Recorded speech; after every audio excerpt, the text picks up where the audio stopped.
છિદ્ર માટે સુરતના કાપડના દલાલની હત્યા કરનારા 2 ઝડપાયા।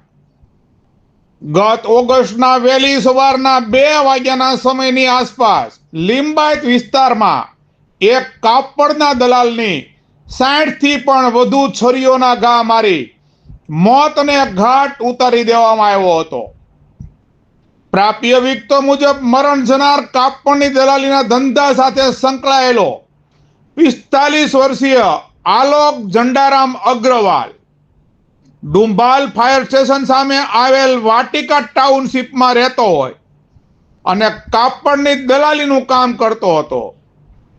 ગત વહેલી સવારના 2 વાગ્યાના આસપાસના સમયે આલોક અગ્રવાલ ડુંભાલ ફાયર સ્ટેશન પાસે ઊભો ફોન પર વાત કરી રહ્યો હતો। તેવા સમયે અચાનક જ ભગવાન મંગળુ સ્વાઈન અને દીપક કુમાર સરજુ પ્રસાદ સિંહ અને અબરાલ લચ્છી એમ 3 ઈસમો ત્યાં આવી ચડ્યા હતા, જેમાં એક ઈસમે લીલા રંગનું ટી શર્ટ પહેર્યું હતું। તે ઈસમ આલોકની પાછળથી આવ્યો હતો અને અચાનક જ આલોક પર પોતાના હાથમાં રહેલ છરી વડે હુમલો કરવાનું શરૂ કરી દીધું હતું। જે ઈસમે 1.5 મિનિટ જેવા સમયગાળા દરમિયાન આલોકના શરીર પર 40 કરતા પણ વધુ છરીના ઘા ઝીકી દીધા હતા। હત્યાની કરપીણતા કહો કે પછી ખુન્નસ, જે કહો તે એટલી બધી હદે હતું કે તે આલોકના શરીર ઉપર છરીના 40 જેટલા ઘા મારીને અટકો ન હતો। તેમણે મૃતક આલોકના જમણા હાથના આંગળાઓ પણ કાપી નાખ્યા હતા। આ દરમિયાન અન્ય 2 હત્યારાઓ જે પણ ત્યાં જ હાજર હતા, તેઓએ પણ આલોક પર પોતાના હાથમાં રહેલી છરી વડે આલોક ઉપર ઉપરા છાપરી 20 થી વધુ છરીના ઘા ઝીક્યા હતા। હત્યારાઓએ માત્ર હથિયારોથી જ નહીં પણ આલોકને પગના પાટા વડે પણ માર માર્યો હતો, જે પણ સીસીટીવી ફૂટેજમાં સ્પષ્ટ જોવા મળી રહ્યું છે।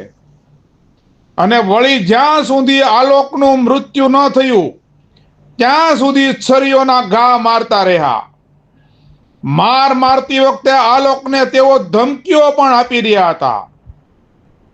આ સમગ્ર ઘટનાના સીસીટીવી ફૂટેજ પણ સામે આવ્યા છે।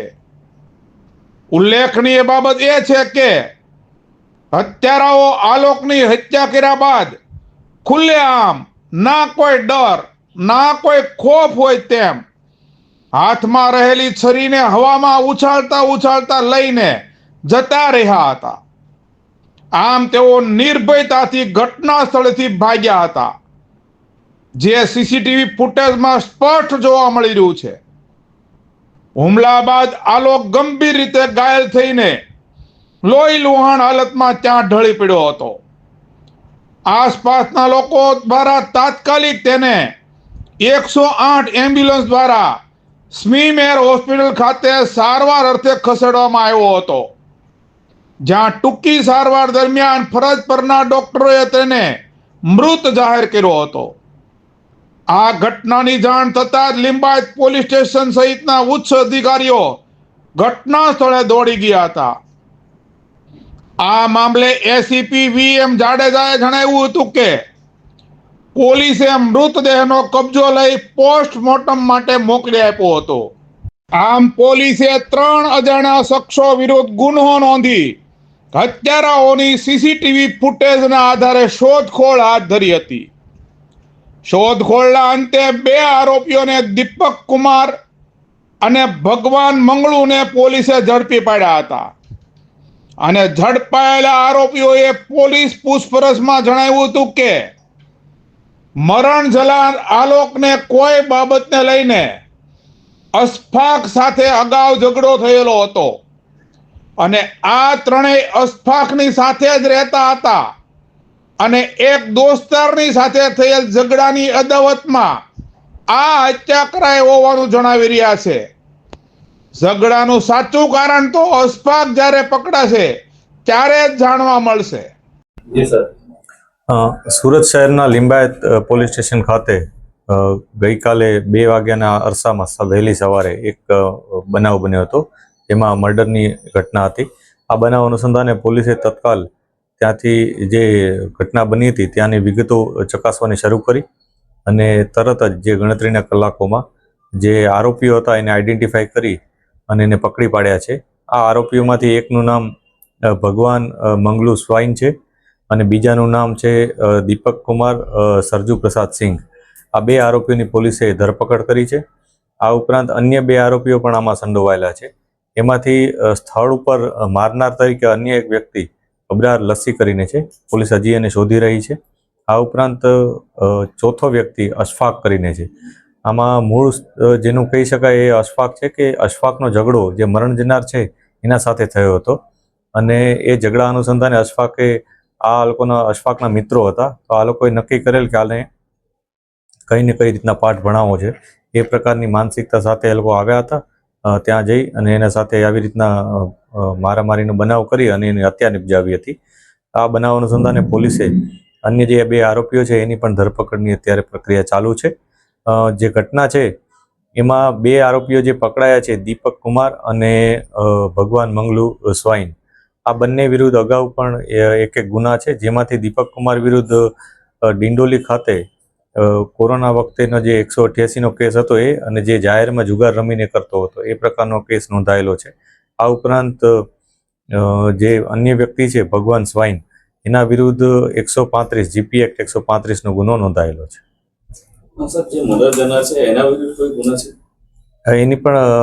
એના વિરુદ્ધ પણ કેટલાક ગુનાઓ છે, એની તપાસ અત્યારે ચાલુ છે. આ ઉપરાંત અન્ય જે લોકો સંકળાયેલા છે એના વિરુદ્ધ પણ અમે જે તપાસી રહ્યા છીએ એમાં કોણ કયા પ્રકારના ગુનાઓમાં સામેલ હતા.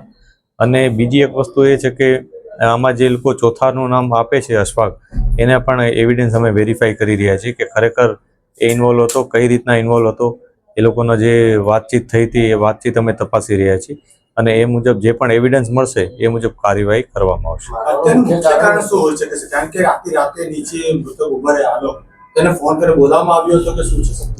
જે ઘટના છે એ જે સ્થળે બની છે એ જે મૃતક છે એ ત્યાં જ રહે છે અને એ રૂટીનમાં ત્યાં બેસી જ રહેતો હતો.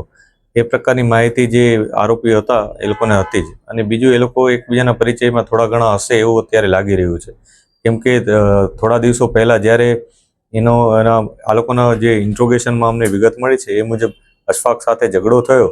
એ ઝઘડાનું એક જાતનું વેર લેવા માટે જ આ પ્રકારની ઘટનાને અંજામ આપવા હોવાનું અત્યારે અમને જણાય છે, કેમ કે જે બાબતો ઇન્ટ્રોગેશનમાં મળી એની સાથે સાથે જે પુરાવાઓ મળી રહ્યા છે એ ઘણા બધા એકબીજાને મેચ કરે છે.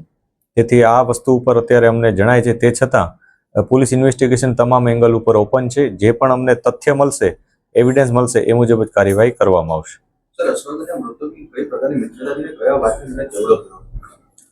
અશફાકનું ઝઘડો કયા વાતને લઈને થયો હતો એ બાબત તો જ્યારે અમે અશફાકને પકડશું ત્યારે જ અમે કહી શકશું. અને આ લોકો તો એના મિત્રો હતા એટલે એની સાથે રહેતા હતા, એટલે અશફાકના કહેવાથી કર્યું છે એ પ્રકારની પ્રાઇમરી વિગત અમને આપી છે. કેમ કે આરોપીઓ અત્યારે જે બોલે છે એને અમારે એવિડન્સ સાથે ક્રોસ વેરીફાઈ કરીને જ આગળની કાર્યવાહી કરવાની હોય છે.